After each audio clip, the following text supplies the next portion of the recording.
আচ্ছা কোনছে আল্লাহ বড় না মানুষ বড়? ধরো গাদা, তুই কার হাতে কার জোড়া দেশ? কুড়াই আল্লাহ আর কুড়াই মানুষ। যেটা কবার কইছে ওইটা কন। আল্লাহ বড় না মানুষ বড়? আল্লাহ তো বড়। আল্লাহ বড়, তাহলে আল্লাহর কথা না হই না মানুষের কথা শুনেন কে? কি কইতাছস? কি আর আল্লাহর কথা মানে না মানুষের কথা মানে? হ্যাঁ, কি আর মানুষের কথা শুনেন তাই না? আমনে যে ওই দিনকে ডায়াবেটিসের রোগ নিয়ে যে হাসপাতালে গেলেন, ডাক্তার আপনারা কত কিছু খাবার না করলো, সব কিছু না খাই এখন চলতেছেন।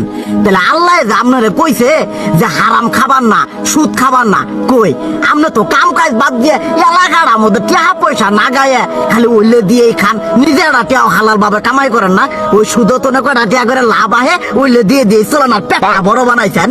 শুনেন একটা কথা কই, হারামের কোনোদিন আরাম নাই।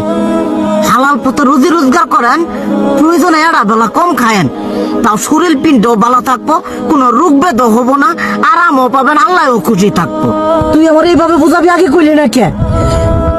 আসলে এই বিষয়টা তো আমি কখনো মাথায় এইভাবে নিইনি যে আমাদের কখনো ডাক্তার নিষেধ করলে ঠিকই আমরা নিষেধ মানি, কিন্তু উপর আল্লাহ যে কত কিছু নিষেধ করে দিয়ে সেটা মানি না। আর এই যে হারাম পথে টিয়া পয়সা কামাই করতেছেন, শরীরের মধ্যে দুনিয়া রোগ বেত হয়েছে, দেখা যাইতেছে যা টিয়া হারাম পথে কামাই করতেছেন তার তো বেশি টিয়া মনে করেন জ্বলে যাইতেছে গা বেশি। আজকের পর থেকে আমি আর এই হারাম সুদ খামো না, আমি হালাল পথে চলবো, হালাল টাকা পয়সা ইনকাম করবো।